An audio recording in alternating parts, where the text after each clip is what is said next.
Welcome, everyone. I'm so excited to be on the line with my co-host for the Making Dad Summit 2016, and it's Thursday, and we're talking to Kate LeBlanc, who is the Executive Director of Resolve of New England, and I am so grateful that Kate is with us today because what we're talking about is so important and so timely and the topic is so in the news right now, which is for vets who want to be dads. And I know, Kate, you just came back from Washington, D.C. for Resolve's Advocacy Day. And before we start our conversation, I just wanted to say welcome to Sara and welcome to Kate. And we'll just tell everybody a little bit about Kate. Kate LeBlanc joined Resolve of New England in January of 2015 as the executive director. Having experienced infertility herself, Kate has a strong personal and professional commitment to Resolve of New England's mission. Prior to arriving, I'm stumbling a little bit today, at Resolve of New England, she worked for the Center for Early Relationship Support for JF&CS, the Child Advocacy and Government Relations Department at Boston Children's Hospital and Massachusetts legislator. She holds a BSW from Skidmore College and a Master's of Public Affairs from UMass Boston. Kate lives in Massachusetts with her husband, Joe, and her daughter, Sophie. Welcome, Kate, and hi, Sara. Hi. Hi, and thank you so much. So, Kate, I wanted you to share with everyone about the challenges that our military personnel and vets have when they find themselves with a diagnosis of infertility. And I know that you spent that whole powerful day in Washington, and I would love to hear what's happening and what you did and what needs to happen. Absolutely. Well, thank you again so much for focusing attention on the issue of male fertility in general, which is so important. And also, I'm really honored and glad to share a little bit about what I am aware of as relates to veterans specifically trying to access support for their own family building and about Advocacy Day. So, Resolve, the National Infertility Association, has been working for several years on trying to enhance access to family building for veterans. And in particular, this was only my second time attending Resolve Advocacy Day, so I'm not as familiar with the history around it, but I know for the past 2 years, but I know it's been longer than that. We've been working to try to pass comprehensive legislation to access family building for veterans because, unfortunately, the Veterans Administration has a ban on IVF coverage, which has actually been in existence for quite a while, I think 20 years. And there's not a real clear story about why that VA ban originally happened, but a lot of the thinking was that it was really a philosophical opposition to IVF technology. But obviously much has changed in that time, and from what we've heard, the VA even has an openness to lifting that ban on IVF treatment, but they need Congress to act to actually lift that ban. So there are several bills and issues in the pipeline that would attempt to address this gap in coverage. And so that was part of what I think over 200 advocates were at Resolve Advocacy Day on Capitol Hill working on those issues just last month in May. I saw that, and that was so moving and so profound to bring. Go ahead. I'm sorry, Kate. Oh, I was just going to say yes. So there's one really kind of the best bill of all of these that are trying to address this big gap in coverage is one that is filed on the Senate side by Senator Patty Murray from Washington State. And it really is the most comprehensive bill. It would lift that IVF ban that I mentioned, as well as enhance access to other family building strategies, such as donor conception, advocacy, adoption, surrogacy. So that bill is great, and Senator Murray has been a wonderful advocate. And so I know, like I said, this is just my second advocacy day, but the last 2 years we've advocated about that bill. And certainly I was very dedicated to it last year as well. But this year we were joined on Advocacy Day by several wounded warriors and their partners who were there advocating side by side with us. And I would say that just intensified my passion for this issue because they spoke so powerfully about how obviously they have given so much to their country. And these particular wounded warriors, they had their reproductive health actually injured as part of their military service, and even they cannot get coverage for trying to become parents. And they have already given up so much, and now they want to be parents, and they're all either having to pay out of pocket right now or put off trying to build their families because of the expense. And so it just made me an even more dedicated advocate to meet and have the privilege of getting to know those families. So in addition to the bill that I mentioned, which, the full name of it, it's a long one, but in case people want to know, it's Senate Bill 469, and its companion bill on the House side is HR 3365, and it's called the Women, Veterans, and Families Health Services Act. In addition to that bill, there is an appropriations bill, which is just a long, fancy word for saying it's a bill that is about money, and it's specifically focused on military construction and veterans affairs. So the shorthand for that bill is called MILCON, military construction. It's the MILCON bill. And there's also an amendment in that bill that would provide funding to the VA so that they could offer IVF coverage to veterans. And so this isn't uncommon that, legislators will try different avenues to try to get an issue addressed. So the bill that I mentioned and this MILCON amendment can be really happening in parallel efforts so that hopefully it can get passed. And that MILCON amendment, that MILCON bill rather, just recently passed the Senate overwhelmingly, I think 89-8. And it did include that amendment that we support for providing funding to the VA. So it's not a done deal. That was only the Senate, and unfortunately that amendment was not in the version that passed on the House side. So they have to work out those differences. And so there will be advocacy to try to preserve that amendment in the final bill that gets approved, and that will then go to the president, hopefully, for signature. So our advocacy is certainly not over, but that is a great step in the right direction. Well, I feel like it's a huge step, Kate, because it has been years in the making. And I'm just curious, is this because I'm such a layman understanding this. So is this bill tied to other issues, and is that why it's not passing?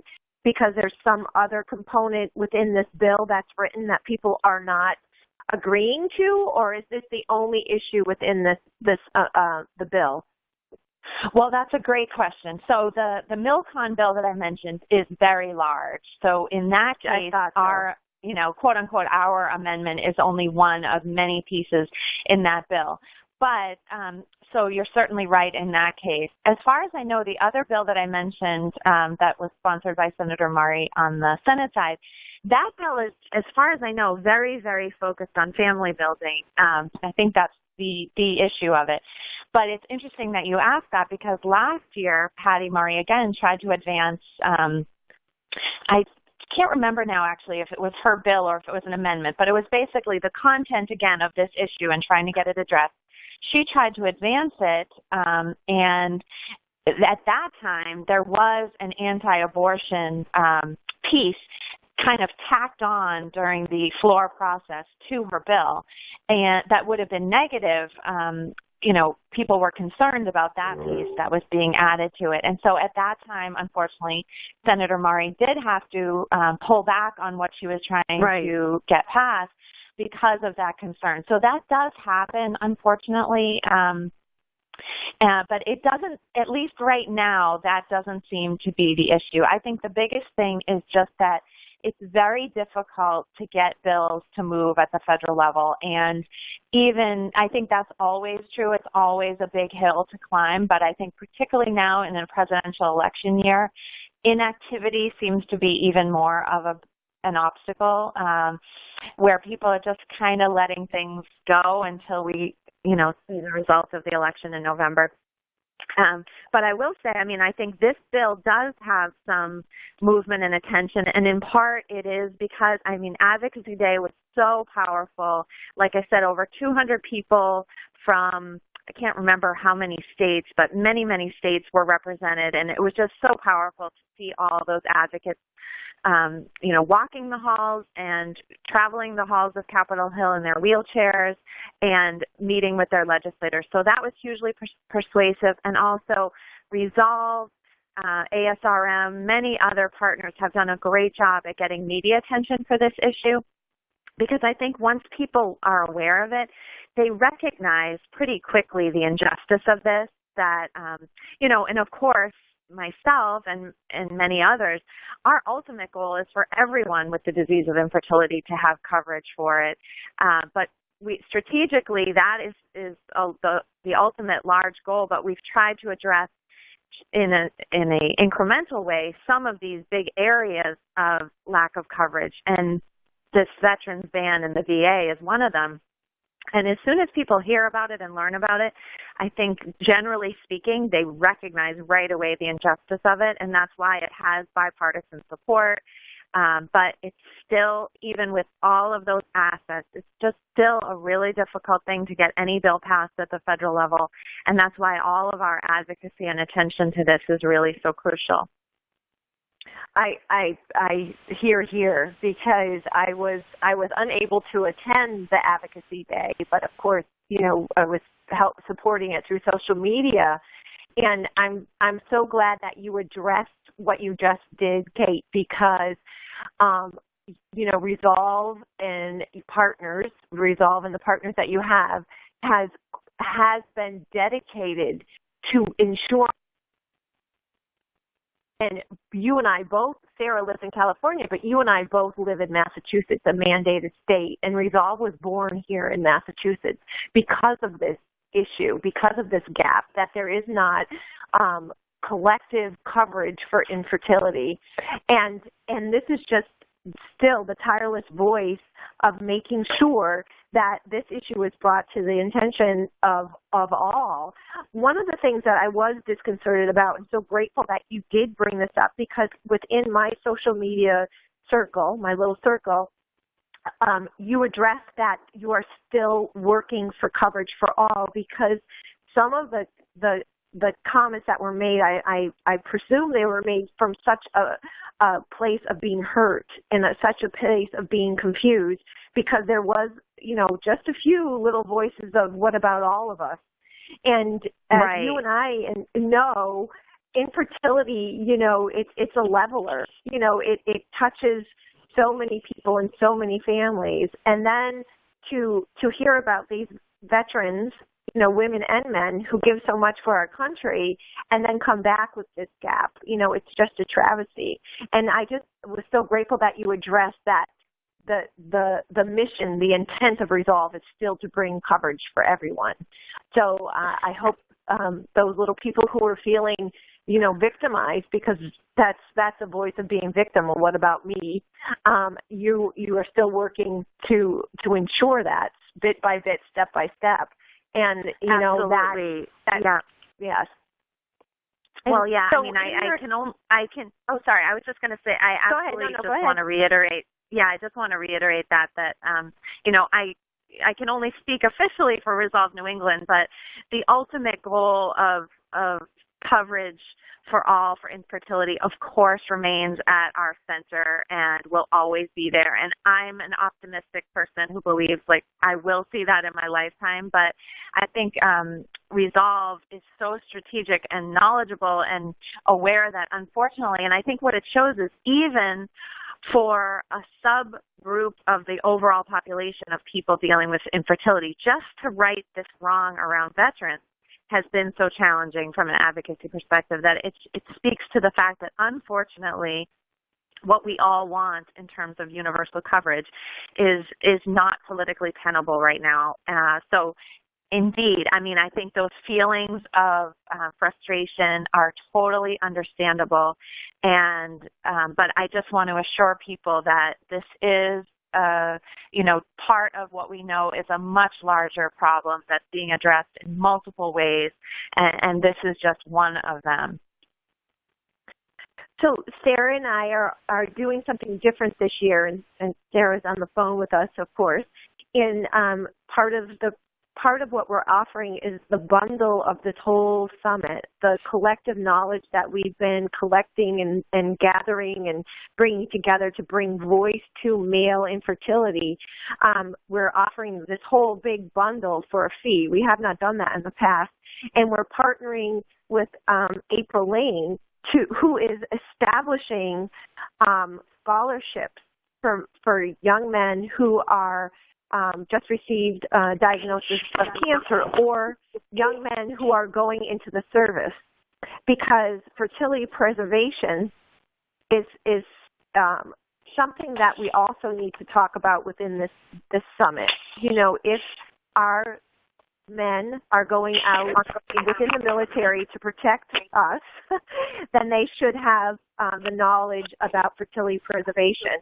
And so I'm not sure, was that included at all, or is there any preservation within the bill for fertility for military?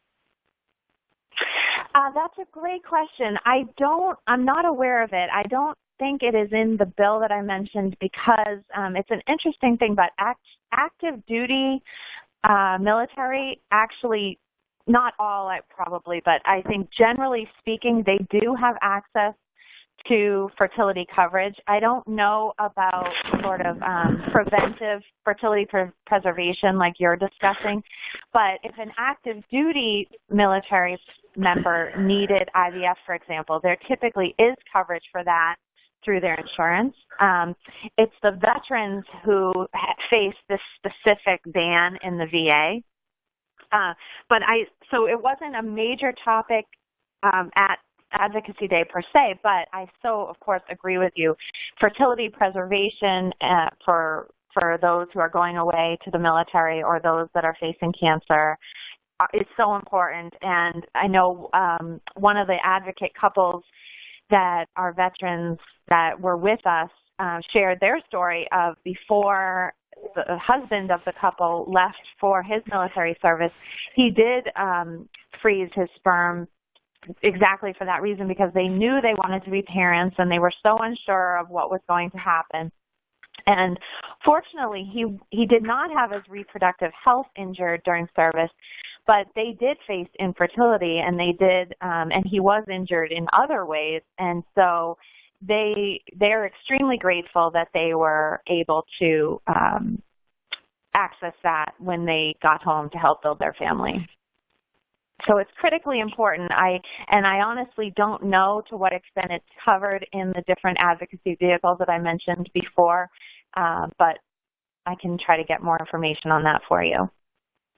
Thank you. I appreciate that. And maybe as a follow-up from the summit, we can have that information up too, because that is something that Sara and I haven't, really addressed through this, but, making that clear for the option for fertility preservation.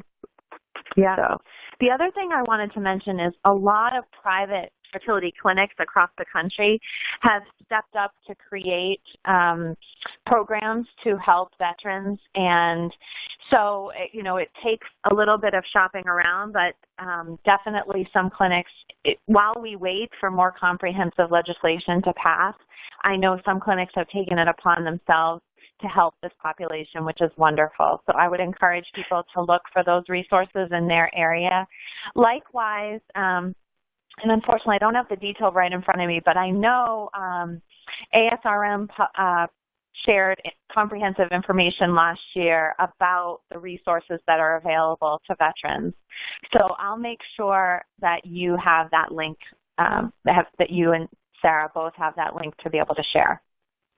So we would love to put that up on the site for views after and people who listen to this for afterwards. Also, that would be wonderful. Yep. So what are maybe one or two things, Kate, that you would suggest to people who are coming, our veterans who are in that position that you discussed, creating their fertility game plan? And I think, you just shared one very important one, which would be to check with Resolve and check with ASRM and to see the resources that they have. And I know off the top of my head, there are, what you said, there are clinics offering discounted or complimentary, services to veterans. But one quick one I have, and then I'll let you take over, is, discussing it with a fertility pharmacy, because they also offer some compensation or help for people from veterans. But what would you suggest to a couple or a gentleman listening to this situation, and they're a veteran, and what would one little tidbit be? Sure. Well, that's great advice, and I would add the fertility pharmacies sometimes can be helpful, as well as the pharmaceutical companies often have different programs to help with the cost of uncovered services and medications. So I would encourage people to look for that as well. Yeah, unfortunately, while we wait for an advocacy solution, and I really, truly hope we won't wait too much longer, because things thankfully are moving. But for those that are currently trying to build their family, obviously, there's too much waiting already in infertility, and so I hate that they are waiting for that. So I know some families, unfortunately, have paid out of pocket in the interim, but I do encourage them to look for these resources that are available to help them make it more affordable, at least in the interim, before hopefully there's an advocacy solution that would be more comprehensive. Well, thank you so much, Kate. And I just want you to be able to share where people can get a hold of you, and that's through Resolve of New England, correct? Sure, yep, it's Resolve New England. And so our website is resolvenewengland.org, all one word. And we're, definitely, that's a great way to reach us. We're also on Facebook and Twitter and Instagram. So wherever you are, virtually or in real life, you can connect with us. Thank you so much for sharing this. Go ahead, Sarah. Sure. Go ahead, Grace. I just wanted to mention, given your topic, just that, men, veterans and non-veterans, of course, men are welcome at pretty much all of our peer support groups that we offer throughout New England. And so we really encourage individuals and couples, together or separately, to really access support, because as we're talking, there's there can be many financial challenges to infertility, but we find with almost everyone there are emotional challenges. So that's really at the forefront of what we do too. So I just wanted to add that before we go. Well, are there groups for men? Well, that's a great question, Sarah. We don't have one specifically for men at this time, but it is something we really want to start. We've definitely had interest. Like I said, many men come to our existing groups, and they are very, very welcome. But we also have heard we really want our own group, which I completely understand. And so that is absolutely probably at the top of my wish list. Well, Kate, and to follow that up, Resolve of New England has had their annual conference, which is spectacularly attended, and I've had the privilege to come and speak for years, and hoping to do so continuously. But it is such a great opportunity for men to be in the room together, and I have seen, conquer and divide, so the couple splits up, and men end up in mainly the male topics, the guy topics, and that is a great way just to, if you want to, just put your little toe in the water of connecting face-to-face with other men experiencing this, and that is usually in November, right, Kate? Am I right? Right, yes. This year it will be Saturday, November 5th. In Marlborough, Massachusetts. And That is true, and that is great. And likewise with the groups, we are trying every year to have content that is particularly relevant to men, and I mean we have for many years, but also last year we had a specific workshop that was really open to anyone, but a lot of male partners attended it, that it was really focused on how to support your loved one emotionally while they're going through infertility, and also gave them, I think, a safe space to say that although sometimes it's the female partner who is has to take on a lot of the physical burden of infertility, of course the whole couple is coping with the emotional side, and I'm very mindful and sensitive to the fact that men are struggling with their own stress and worry, as well as worrying about their partners. And not that the woman isn't, but sometimes it's almost like I think I know some men who kind of wish they could have more of the physical part and relieve some of that burden on their partners. And so I think it's just a different journey. Yes, and that's why Sara and I came together, because of the emotional component. And, I've told this story over and over again, and, Sara, my partner in crime, I called her, and I'm like, I'm not doing enough to support the male partner within my, private coaching and my group coaching. And so, the summit was born out of that. And I just feel that, if you're listening to this, Resolve of New England hosts one of the largest conference nationally in person every year, and please come. And that information will be, you can find on Kate, on Resolve of New England, Resolve New England's website. So thank you so much. Thank you, Sara. Thank you guys again for what you do. It's so important, and I commend you for this and all that you do. Thank you so much. Well, Kate, thank you for continuing to fight for advancing our rights and for supporting our veterans. It's very honorable work that you do, and we're quite honored by it. Thank you so much. It's truly a pleasure. Thank you. Bye-bye, everybody. Bye.